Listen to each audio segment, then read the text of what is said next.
Good morning, नमस्ते। मैं Pushpendra Poonia, Vidya Bharati public senior secondary school Etawah Bhop ji के यूट्यूब चैनल पर आप सभी का हार्दिक स्वागत करता हूं। डियर स्टूडेंट, हम बात कर रहे थे प्लांट फिजियोलॉजी की और वहां हमने पीछे जो टॉपिक पढ़ा वो था विसरण डिफ्यूजन। आज हमारा जो लेसन रहने वाला है वो है जीवद्रव्य कुंचन व जीवद्रव्य विकुंचन, और उसके बाद में हम पढ़ेंगे अंतः चूषण या अंतः शोषण को, इम्बाइबेशन को। सबसे पहले हम बात करें जीवद्रव्य कुंचन एवं जीवद्रव्य विकुंचन किसे कहेंगे, तो यहाँ परिभाषा क्या कह रही है, ध्यान दो। जब किसी कोशिका को अति पराशरी विलयन में रखा जाता है, अति पराशरी से मीन्स हाइपरटोनिक घोल में रखा जाता है, तो कोशिका का जीवद्रव्य भित्ति से पृथक होकर क्या करने लग जाता है, सिकुड़ना प्रारंभ कर देता है, और इस क्रिया को ही हम क्या कहेंगे, जीवद्रव्य क्या कहेंगे, कुंचन कहेंगे। हमने पीछे बात की थी, जो सॉल्यूशन थे, जो विलयन थे, उनमें हमने पढ़ा था समपराशरी विलयन, अति पराशरी विलयन और अल्प पराशरी विलयन। यहाँ हम बात कर रहे हैं अति पराशरी विलयन की, हाइपरटोनिक विलयन की। ऐसा विलयन जिसकी सांद्रता कोशिका रस की सांद्रता से क्या हो, अधिक हो, अर्थात जिसमें विलय जो पदार्थ हैं उन विलय पदार्थों की मात्रा क्या हो, ज्यादा हो। जैसे हमने पीछे बात की थी कि हम देखें जैसे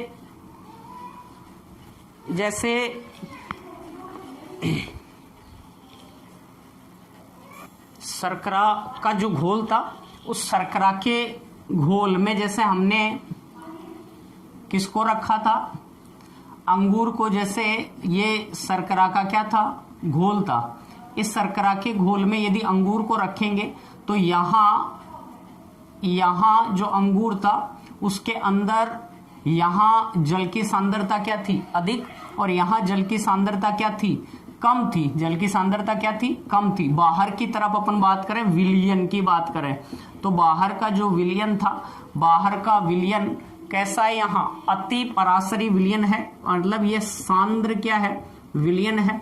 और इसमें हमने किसको रखा था, अंगूर को, तो यहाँ बहिःपरासरण की क्रिया द्वारा क्या हुआ था, जो जल है वो अंगूर से क्या हो गया था, बाहर निकल गया था, और ये क्या हो गया था, सिकुड़ गया था, जिसे हमने क्या कहा था, बहिःपरासरण कहा था। ऐसे ही हम यदि किसी प्लांट सेल को, किसी पादप कोशिका को किस में रखते हैं, अति पराशरी घोल में रखते हैं, हाइपरटोनिक सॉल्यूशन में रखते हैं, तो जो कोशिका है उस कोशिका का जो जीवद्रव्य है, वो कोशिका भित्ति से क्या हो जाएगा, अलग हो जाएगा, और कोशिका भित्ति से अलग होकर जो जीवद्रव्य है वो धीरे धीरे सिकुड़ना क्या करेगा, प्रारंभ करेगा। उस प्रक्रिया को, उस प्रोसेस को ही हम क्या कहेंगे, जीवद्रव्य क्या कहेंगे, कुंचन कहेंगे। जैसे हम यहाँ देखते हैं कि एक हमारे पास ये कोई पादप क्या है, सेल है। जैसे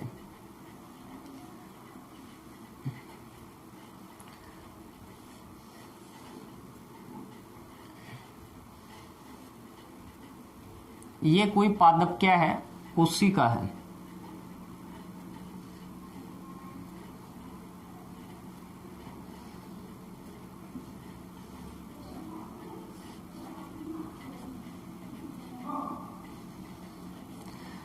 इस पादप कोशिका के अंदर ये जीवद्रव्य भरा हुआ है, और पादप कोशिका के मध्य एक बड़ी क्या पाई जाती है, रिक्तिका या वैक्यूल पाई जाती है। ये पूरा क्या भरा हुआ है, जीवद्रव्य भरा हुआ है, और ये क्या है, रिक्तिका। एक बड़ी क्या होती है, रिक्तिका। ये पूरा क्या है, जीवद्रव्य है, प्रोटोप्लाज्म है, जीवद्रव्य, ये वैक्यूल है। और यहाँ जैसे ये पादप कोशिका का क्या है, न्यूक्लियस है, केंद्रक है, क्या है, केंद्रक है। तो सामान्यतया यदि इस पादप कोशिका को हम शुद्ध किस में रखें, जल में, शुद्ध किस में रखें, जल में, शुद्ध जल में रखते हैं तो जो जल है वो जल क्या करेगा, यहां कोशिका के अंदर क्या करेगा, प्रवेश करेगा। शुद्ध जल का मतलब है ये कैसा विलयन है, हाइपोटोनिक विलयन है। शुद्ध जल में रखेंगे तो जल कोशिका के अंदर प्रवेश करेगा और कोशिका धीरे धीरे क्या हो जाती है, फूल जाती है। अब ये कोशिका फूलकर, इस कोशिका का जो जीव द्रव्य है, ये जीव द्रव्य फूलकर कोशिका भित्ति पर एक क्या लगाता है, यहाँ दाब लगाता है और इस दाब को हम कहते हैं टीपी, ट्रिगर प्रेशर या स्पित क्या कहेंगे, दाब कहेंगे। इस दाब के विरुद्ध जो कोशिका भित्ति है, कोशिका भित्ति है, ये भी एक दाब लगाती है जिसे हम कहते हैं वॉल प्रेशर या भित्ति दाब कहते हैं। तो जो पादप कोशिकाएं हैं वो अंतः परासरण के कारण बाहर उनके तरफ क्या लगा हुआ है, भित्ति दाब, अर्थात स्पित दाब के विपरीत उतना ही दाब लगता है जिसे हम कहते हैं भित्ति दाब। और इस भित्ति दाब के कारण जो पादप कोशिकाएं हैं वो क्या नहीं होती हैं, फटती नहीं है। लेकिन ये जो स्पित कोशिका है, अब इस फूली हुई जो कोशिका है, इस स्पित कोशिका को हम किस में रखेंगे, ये तो कैसा विलयन था यहाँ, अल्प पराशरी। इसको हम कैसे, अति पराशरी किस में रखेंगे, विलयन में, हाइपरटोनिक सॉल्यूशन में रखेंगे। ऐसा विलयन जिसकी सांद्रता कोशिका रस की सांद्रता से क्या हो, अधिक हो। यहाँ तो इसकी सांद्रता जो है वो कोशिका रस की सांद्रता से क्या है, कम है। अर्थात जल की सांद्रता यहाँ अधिक है, जल की सांद्रता यहाँ कम है। तो जो जल है वो अंदर क्या कर रहा है, प्रवेश कर रहा है और कोशिका क्या हो गई, फूल गई, मतलब स्पित अवस्था के अंतर आ गई। अब इस स्पित जो कोशिका है, पादप कोशिका, इस स्पित कोशिका को हम किस में रखेंगे, अति पराशरी किस में रखेंगे, विलयन में रखेंगे। तो अति पराशरी विलयन में रखने पर देखो क्या होता है, अति पराशरी विलयन में रखने पर इस कोशिका का जो जीव द्रव्य है वो कोशिका भित्ति से क्या हो जाएगा, अलग हो जाएगा और अलग होकर क्या हो जाएगा, धीरे धीरे सिकुड़ जाएगा। उस प्रोसेस को ही हम क्या कर रहे हैं, जीव द्रव्य कुंचन कह रहे हैं। जीव द्रव्य जो कुंचन है वह एक निश्चित क्रम में होता है। सामान्यतया हमने कह दिया भाई जीव द्रव्य कुंचन हो गया अति पराशरी किस में रखने पर, घोल में रखने पर। लेकिन यह जो क्रिया है एक निश्चित किस में होती है, क्रम में होती है, जिसे हम 3 प्रकार से समझ सकते हैं। पहला आता है प्रतिबंधक जीव द्रव्य कुंचन, दूसरा आता है प्रारंभिक जीव द्रव्य कुंचन और तीसरा आता है सुस्पष्ट जीव द्रव्य कुंचन। अब देखो सबसे पहले हम बात करें तो ये कोई प्लांट क्या है, सेल है। इस स्पित जो कोशिका है,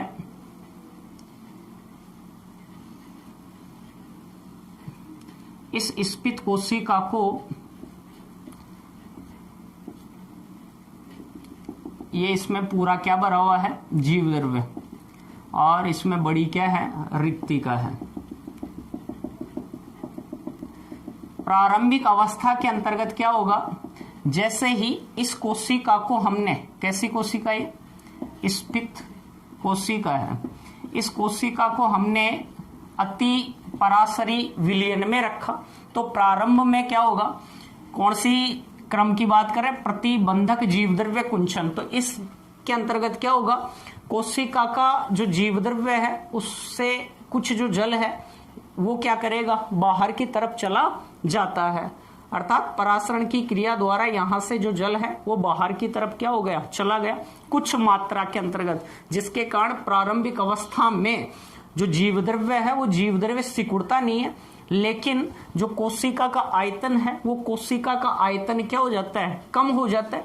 प्रारंभ में जब ये कोशिका फैली हुई थी, फूली हुई थी, तो इस कोशिका के जीव द्रव्य द्वारा एक दाब लग रहा था किस पर, कोशिका भित्ति पर, जिसे हमने ट्रिगर प्रेशर या क्या कहा था, स्पित क्या कहा था, दाब कहा था।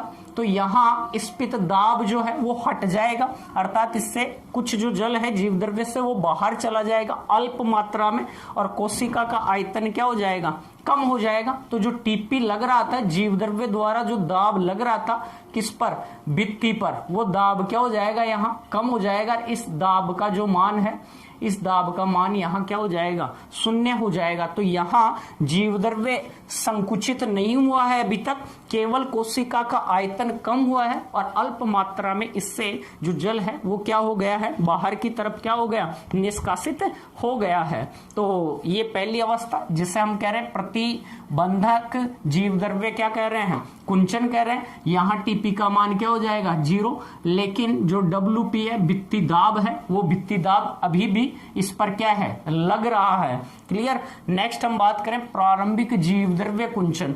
अब यदि ये जो पादप कोशिका है जिसको अति पराशरी घोल में रखा है, इसको और अति पराशरी घोल में ही हम क्या करते हैं, रहने देते हैं, तब क्या होगा, इसके अंदर हम देखें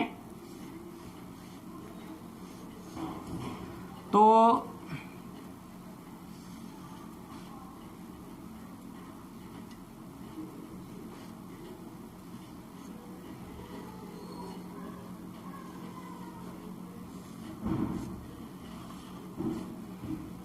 यहां जो जीव द्रव्य है वो जीव द्रव्य अब क्या होगा, और जल इस कोशिका के रस से या जीव द्रव्य से जो जल है वो बाहर की तरफ जाएगा, और जो रिक्तिका थी अंदर वैक्यूल थी उससे भी जो जल है वो बाहर की तरफ क्या होगा, निष्कासित होगा। तो रिक्तिका का जो आकार है, रिक्तिका का आकार भी क्या हो जाएगा, यहाँ सिकुड़ जाएगा, और जो जीव द्रव्य है वो कोशिका भित्ति के कोणों से क्या हो जाएगा, अलग हो जाएगा। कोशिका भित्ति के कोणों से जो जीव द्रव्य है वो क्या हो जाएगा, अलग हो जाएगा। ऐसे यहाँ जो कोशिका भित्ति के कोणे हैं उन कोणों से, किनारों से जो जीव द्रव्य है वो जीव द्रव्य क्या हो जाएगा, अलग हो जाएगा।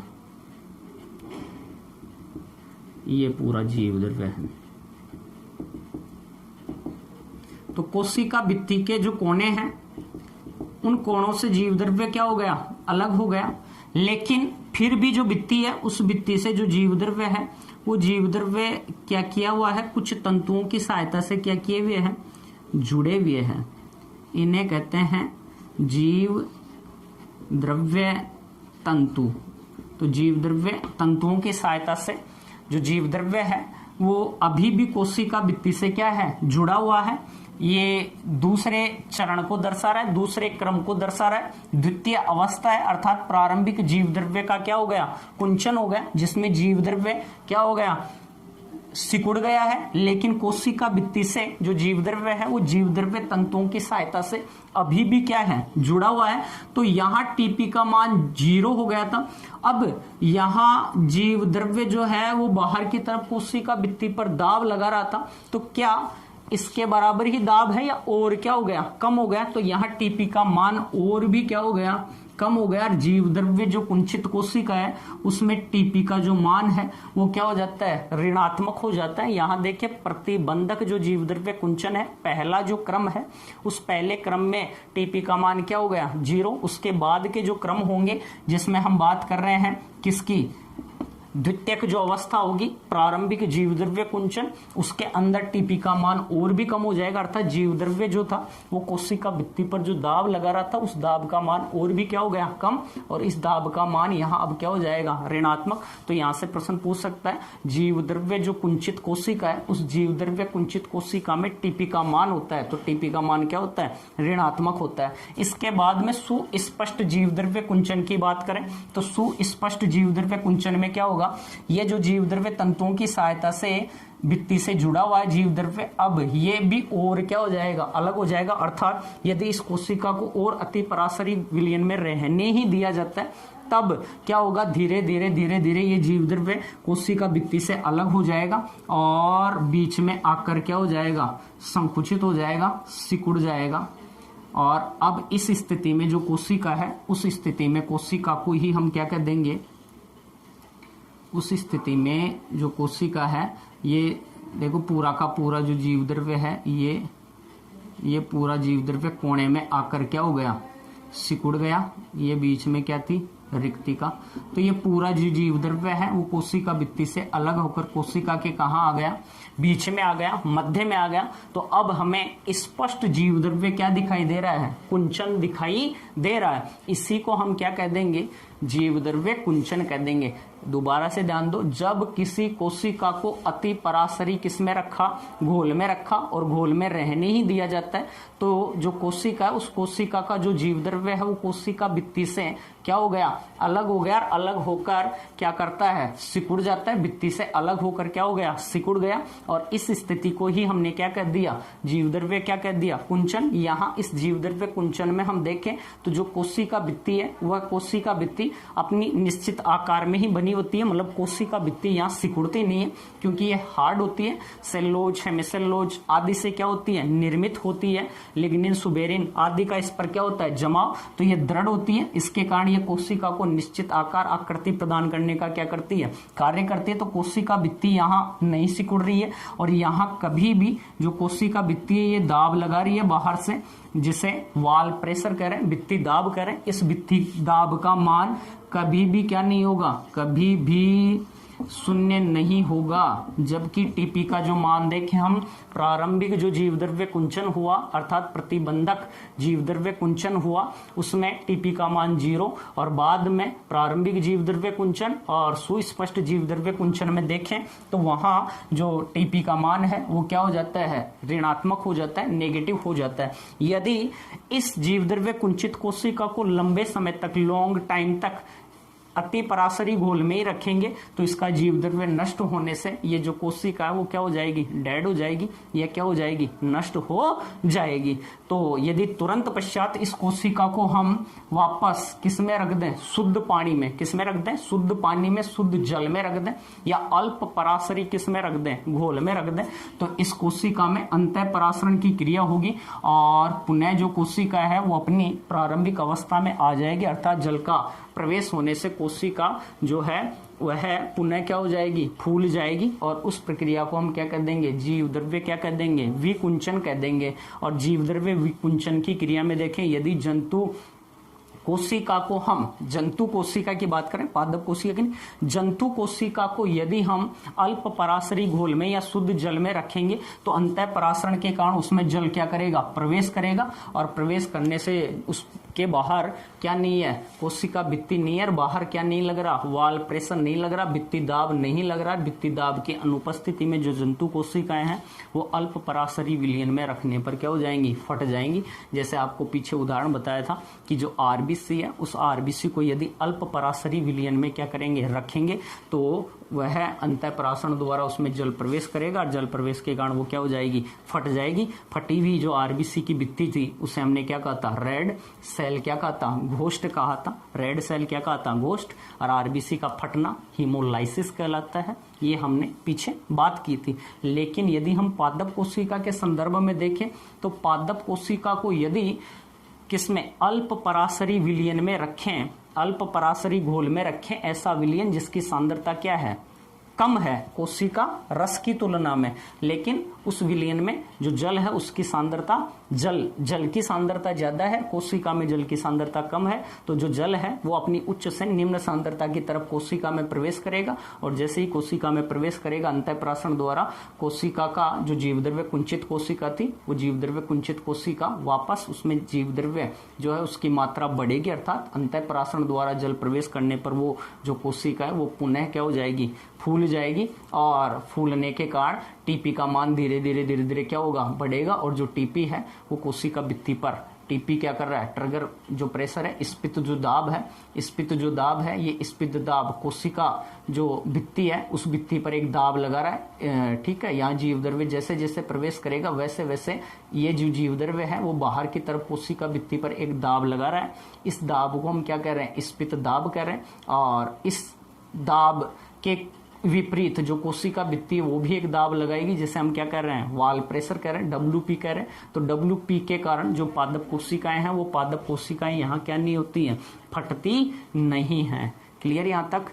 तो इस प्रकार से ये जीव द्रव्य कुंचन और जीव द्रव्य क्या होता है, विकुंचन हमें देखने को मिलता है। अब हम यहाँ ये समझें तो जो जीव द्रव्य कुंचन है, इस जीव द्रव्य कुंचन के क्या महत्व है या जीव द्रव्य कुंचन के क्या लाभ है। तो जीव द्रव्य कुंचन के हम महत्व की क्या करें, बात करें तो जीव द्रव्य कुंचन का पहला जो महत्व है वो आता है, जीव द्रव्य कुंचन की जो क्रिया है वो हमेशा कौन सी कोशिकाओं में होती है?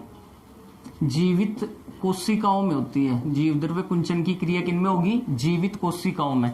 तो यहाँ जिन कोशिकाओं में जीव द्रव्य कुंचन देखने को मिलेगा वो कैसी कोशिकाएं होंगी? जीवित। और जिनमें देखने को नहीं मिलेगा वो कैसी कोशिकाएं होंगी? मृत।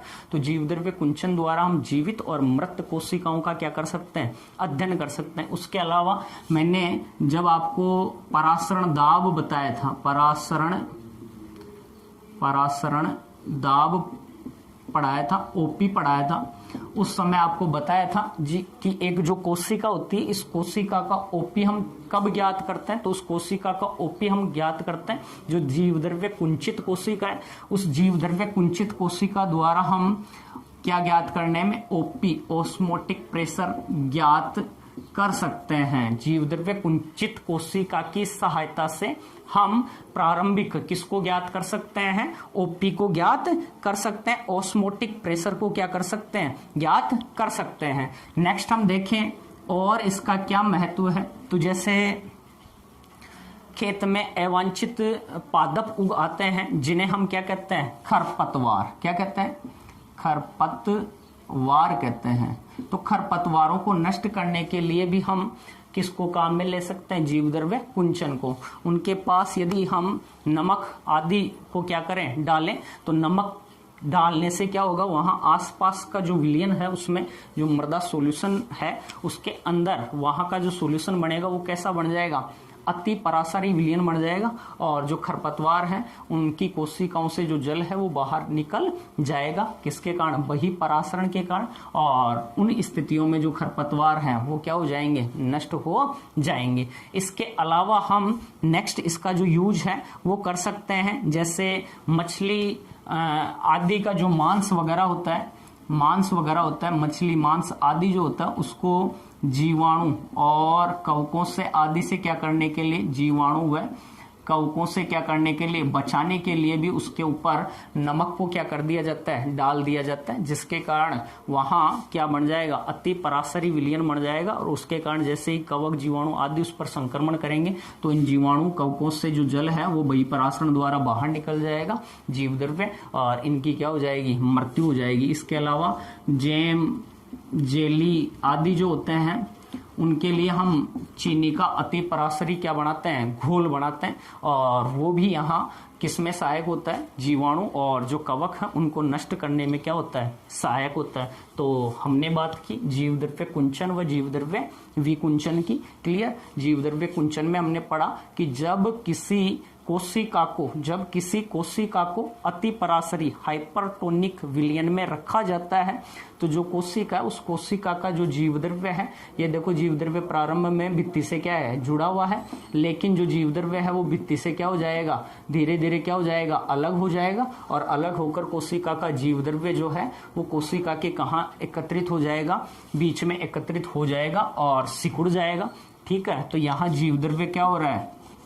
जीव द्रव्य का सिकुड़ना। यहाँ जीव द्रव्य क्या हो रहा है? सिकुड़ रहा है। और जीव द्रव्य का ये सिकुड़ना ही क्या कहलाएगा? जीव द्रव्य कुंचन। और ये जो जीव द्रव्य कुंचित कोशिका है इसको यदि तुरंत बाद हम किस में रख देंगे? किसके अंतर्गत रख देंगे? यदि इसको हम अल्प पराशरी हाइपोटोनिक विलयन में रखेंगे, अर्थात जीव द्रव्य कुंचित कोशिका को तुरंत यदि हाइपोटोनिक विलयन में, अल्प पराशरी विलयन में रखेंगे तो अंतः परासरण के द्वारा जल इसमें प्रवेश करेगा और जो कोशिका है वो पुनः क्या हो जाएगी? फूल जाएगी। उस प्रक्रिया को ही हमने क्या कर दिया? जीव द्रव्य विकुंचन कर दिया। यहाँ हमने जीव द्रव्य कुंचन के कुछ महत्व पढ़े। तो जीव द्रव्य जो कुंचन है वो जीवित कोशिकाओं में हो रहा है, अर्थात इस प्रक्रिया द्वारा जीवित और मृत कोशिकाओं का अध्ययन कर सकते हैं। परासरण दाब जो है वो ज्ञात कर सकते हैं। प्रारंभिक जीव द्रव्य कुंचन द्वारा किसी कोशिका का परासरण दाब, ऑस्मोटिक प्रेशर, ओपी को ज्ञात कर सकते हैं। सकते हैं। नेक्स्ट हमने बात की खरपतवारों को नष्ट करने के लिए उनके आसपास नमक डाल देते हैं, तो वहां जो सॉल्यूशन बनेगा, वहां मृदा जो सॉल्यूशन बनेगा वो कैसा बन जाएगा, अति पराशरी विलयन बन जाएगा, और उसके कारण खरपतवारों से जो जल है वो बहिःपराशरण द्वारा बाहर निकल जाएगा और उनकी क्या हो जाएगी, मृत्यु, वो नष्ट हो जाएंगे। तो खरपतवारों को नष्ट करने में जीव द्रव्य कुंचन सहायक है। इसके अलावा मछली, मांस आदि होता है, उन पर जीवाणु, कवक आदि को नष्ट करने के लिए नमक डाल दिया जाता है, जिससे जीवाणु, कवकों की वहां वृद्धि नहीं हो पाती है। तो जीव द्रव्य कुंचन का ये लाभ है। इसके अलावा जैम, जेली आदि जो है तो उनको शर्करा के घोल में रखा जाता है, चीनी के घोल में रखा जाता है, हाइपरटोनिक विलयन में रखा जाता है, जिससे जीवाणु, कवक आदि की वहां वृद्धि नहीं हो पाती। अब हम जीव द्रव्य कुंचन का और स्पष्ट अध्ययन करने के लिए एक पादप होता है रोहियो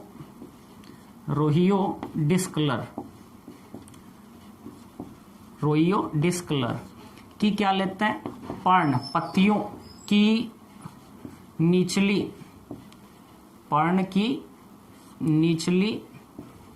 अधिचर्म की किनको लेते हैं, अधिचर्म की कोशिकाओं को लेते हैं।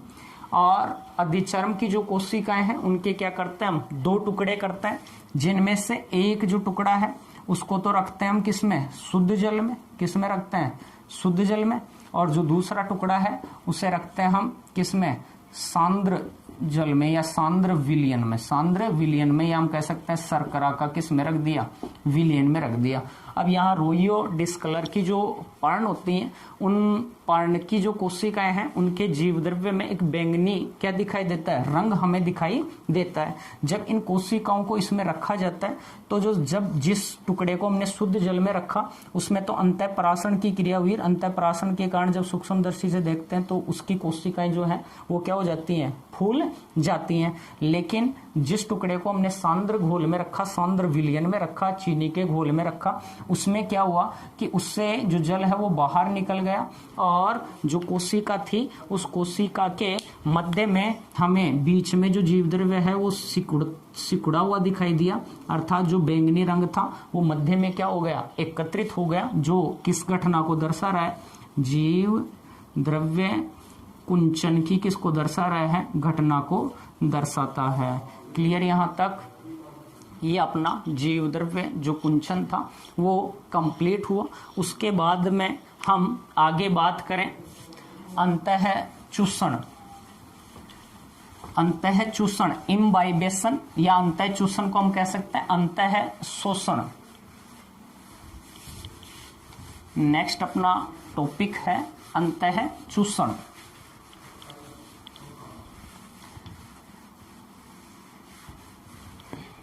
देखो, अंतःचूषण या अंतःशोषण या हम कह सकते हैं इम्बाइबेशन। अंतःचूषण क्या है? देखो, अंतःचूषण की हम बात करें तो यह क्रिया हमें देखने को मिलती है जल स्नेही क्या होते हैं, पदार्थ होते हैं, उनके अंदर हमें अंतःचूषण की क्रिया देखने को मिलती है। तो जल स्नेही कोलाइडी पदार्थ हैं या जल स्नेही शुष्क जो पदार्थ हैं, उन शुष्क पदार्थों में हमें अंतःचूषण की क्रिया देखने को मिलती है। जैसे यहाँ बात करें हम लकड़ी की, यहाँ बात करें हम सेल्यूलोज की, पैक्टिन की, इसके अलावा एगार एक माध्यम होता है जो आपने पीछे 11th में पढ़ा होगा। अभी कंफर्म करते हैं अंतःचूषण या अंतःशोषण। तो सबसे पहले तो परिभाषा को समझे, अंतःचूषण या अंतःशोषण है क्या। जल स्नेही कोलाइडी या जल स्नेही शुष्क पदार्थों द्वारा बिना विलयन बनाए ही जल का क्या करना, अवशोषण करना। जल का क्या करना, अवशोषण करना, क्या कहलाएगा, अंतःचूषण या अंतःशोषण कहलाएगा।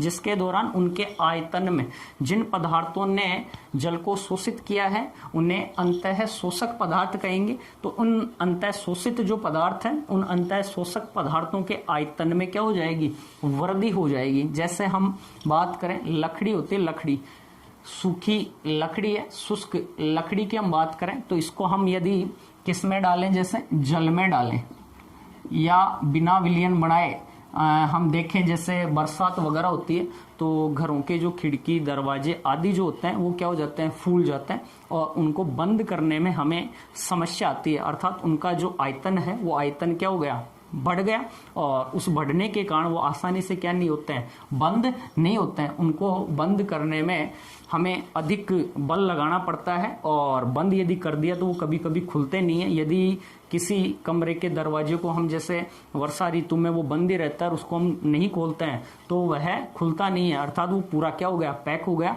उसकी जो लकड़ी थी उसने बाहर की जो नमी थी, बाहर की नमी को क्या किया, सोखा और सोखने के कारण उसके आयतन में क्या हो गई, वृद्धि हो गई और वृद्धि होने के कारण वो फैल गई, उसका आयतन पहले से बढ़ गया और इसलिए वो अब आसानी से नहीं खुलने वाली है। इसी प्रकार ठीक है, तो लकड़ी के जो दरवाजे खिड़की आदि जो हैं वो वर्षा ऋतु में अंतः शोषण द्वारा जल को क्या करते हैं, सोखते हैं और सोख कर क्या हो जाते हैं, फैल जाते हैं, अपने आयतन में क्या कर लेते हैं, वृद्धि कर लेते हैं। उसी को हम क्या कह रहे हैं, अंतः चूषण या क्या कह रहे हैं, अंतः शोषण कह रहे हैं, अंतः शोषण।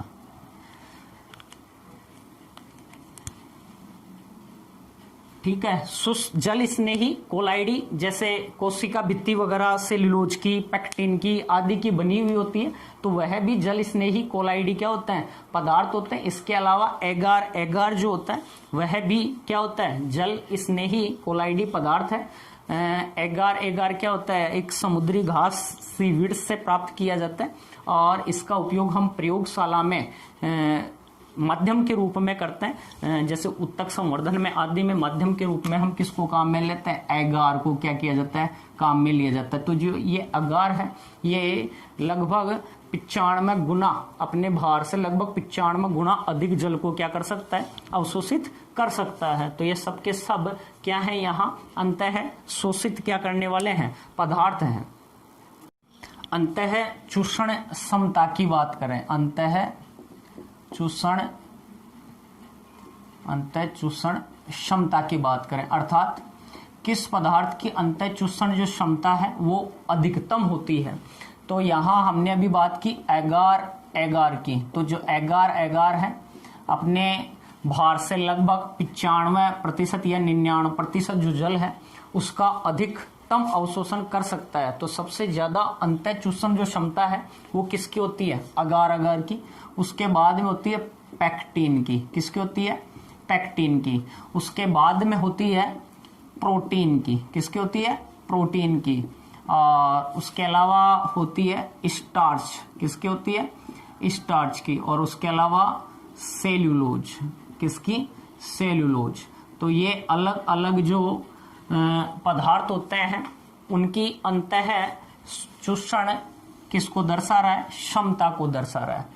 अब यहां हम बात करें अंतः चूषण की, तो अंतः चूषण की क्रिया में कुछ मात्रा में उष्मा का क्या होता है, उत्सर्जन भी देखने को मिलता है, जो सभी पदार्थों में देखने को नहीं मिलता, कुछ एक पदार्थों में देखने को मिलता है। जैसे हम बात करें आटे की, तो आटा जब हम गूंथते हैं तो उसमें जल को क्या किया जाता है, मिलाया जाता है। और उन परिस्थितियों में जो आटा है, आटे के साथ जो जल है उसके अणु क्या करते हैं, जुड़ते हैं। और जो जल है उनमें जो गतिज ऊर्जा है वो गतिज ऊर्जा किस में चेंज हो जाती है, उष्मा ऊर्जा में। और जैसे आटे को गूंथते हैं वो थोड़ा हमें किसका महसूस होता है, गर्माहट का महसूस होता है। अर्थात कुछ मात्रा में अंतः चूषण की क्रिया के दौरान उष्मा का क्या होगा, उत्सर्जन देखने को मिलता है। अर्थात आटा गूंथते हैं तो आटा जब गुना तो उसमें जल मिलाएगा, तो जल ने अपनी गतिज ऊर्जा को किस में बदल दिया, किसमें चेंज हो गई, उष्मा ऊर्जा में। और उसके कारण कुछ मात्रा में उष्मा वहां क्या होती है, उत्सर्जित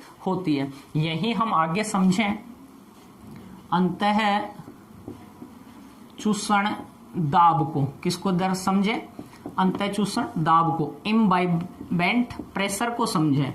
अंतः चूषण दाब क्या है, तो अंतः चूषक जो पदार्थ हैं जैसे ही यह जल को क्या करते हैं, अवशोषित करते हैं, अपने आयतन में वृद्धि करते हैं और उसके बाद में ये बाहर एक दाब उत्पन्न करते हैं, बाहर एक दाब लगाते हैं। और उनके द्वारा अर्थात अंतः चूषक पदार्थों द्वारा बाहर लगाया गया जो दाब है उस दाब को ही हम क्या कह देंगे, अंतः चूषण क्या कह देंगे, दाब कह देंगे। जैसे हम यहाँ बात करें कि मैंने एक लोहे का ये पात्र लिया, कांच का एक पात्र लिया और इस पात्र में मैंने कुछ बीज लाकर क्या कर दिए, डाल दिए। यहां कुछ बीज लाकर क्या कर दिए, डाल दिए। और अब यहां थोड़ा सा मैं इसमें क्या डाल देता हूं, जल डाल देता हूं। और इस पूरे को अब हम ढक्कन की सहायता से क्या कर देंगे, बंद कर देंगे। ढक्कन लगाकर हमने क्या कर दिया, बंद कर दिया। जो बीज हैं ये बीज अंदर क्या करेंगे, जो जल है इस जल का क्या करेंगे, अंतः शोषण करेंगे, अंतः चूषण करेंगे। और अंतः चूषण द्वारा जो बीज हैं वो अपने आयतन में वृद्धि करेंगे, अर्थात फूलेंगे। धीरे धीरे धीरे धीरे जैसे जैसे ये फूलेंगे, फूलने के दौरान ये एक दाब उत्पन्न करेंगे, इनके द्वारा एक दाब लगेगा, जिसके कारण ये जो पात्र है कांच का, ये पात्र क्या हो जाएगा, टूट जाएगा और ये बीज बाहर बिखर जाएंगे। तो यहाँ इन बीजों ने जो दाब लगाया है वो दाब किसके कारण उत्पन्न हुआ है, अंतः चूषण के कारण।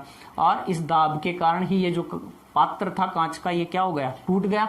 तो यहाँ लगने वाला अंतः चूषण दाब जो है वो अधिकतम होता है, बहुत अधिक होता है। और इसी अंतः चूषण दाब का पहले उपयोग किया जाता था चट्टानों को क्या करने में, चट्टानों को तोड़ने में,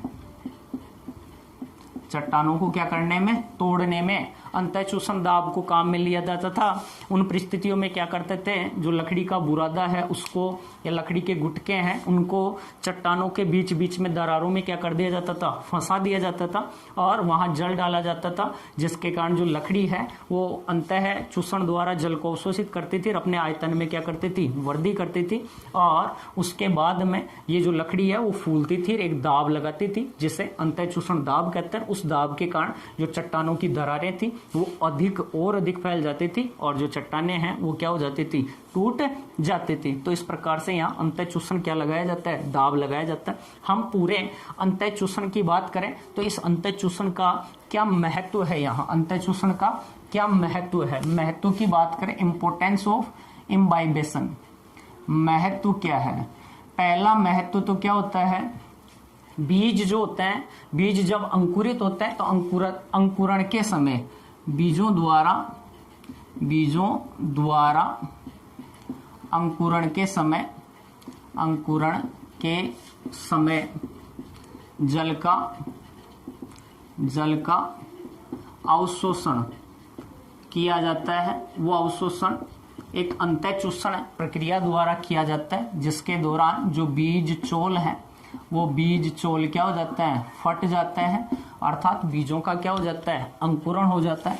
बीज अंकुरण के बाद में जो नवोद्भिद है वह अंतः चूषण दाब द्वारा ही मिट्टी से क्या निकल पाते हैं, नवोद्भिद का मर्दा से क्या होना, बाहर आना, मिट्टी से क्या होना, बाहर आना। वो किसके कारण पॉसिबल हो पाता है, अंतः चूषण दाब के कारण ही बीज जो है अंकुरण के समय मर्दा से क्या पाते हैं, बाहर आ पाते हैं। उसके अलावा अभी हमने बात की कि जो चट्टानें हैं, चट्टानों को क्या करने में, चट्टानों को तोड़ने में पहले अंतः चूषण जो प्रक्रिया है उसमें उत्पन्न होने वाला जो अंतः चूषण दाब है उसी को क्या किया जाता था, काम में लिया जाता था। उसके अलावा यदि हम देखें तो इसका और क्या महत्व है, तो जैसे अधिपादप होते हैं, एपिफाइट्स होते हैं, कुछ अधिपादप जैसे आर्किड है, वेंडा है, अधिपादप जो है, अधिपादप ऐसे पादप जो दूसरे पौधों के ऊपर उगते हैं, उनकी जड़ें मिट्टी तक नहीं पहुंच पाती हैं। अधिपादपों की जो जड़ें हैं वो आर्द्रता ग्राही प्रकृति की होती है, नमी को ग्रहण करने वाली होती हैं, क्योंकि उनमें विशिष्ट प्रकार का वेलामेन उत्तक पाया जाता है, जिसके कारण वो नमी को अवशोषित करती हैं और अपनी जल की क्या करती हैं, पूर्ति करती हैं। तो अधिपादपों में जो जल है, जड़ों द्वारा जल का जो अवशोषण किया जाता है वो किसके द्वारा किया जाता है, किसके द्वारा किया जा रहा है, यहाँ अंतः चूषण द्वारा। एक कुछ पादप होते हैं जैसे स्लेंजिनेला, वह लाइकेन जो है, इनका जो पुनर्जीवन है ये किसके कारण पॉसिबल हो पाता है? अंतः चूषण के कारण ही ये दोबारा से विकसित हो पाते हैं। तो यहाँ ये कुछ अंतः चूषण के क्या है, महत्व है। तो आज अपन ने बात की एक तो जीव द्रव्य कुंचन, जीव द्रव्य विकुंचन, अंतः चूषण या अंतः शोषण और अंतः चूषण दाब की। किन किन में अंतः चूषण दाब जो है उसका क्या क्या क्षमता किन किन पदार्थों में देखने को मिलती है। उसके बाद में हमने बात की जीव द्रव्य कुंचन का क्या महत्व है और अंतः चूषण का क्या महत्व है। तो आज अपना जीव द्रव्य कुंचन और अंतः चूषण जो था वो कंप्लीट हुआ। सभी को धन्यवाद और मेहनत करें, पढ़ें। जय हिंद, जय भारत।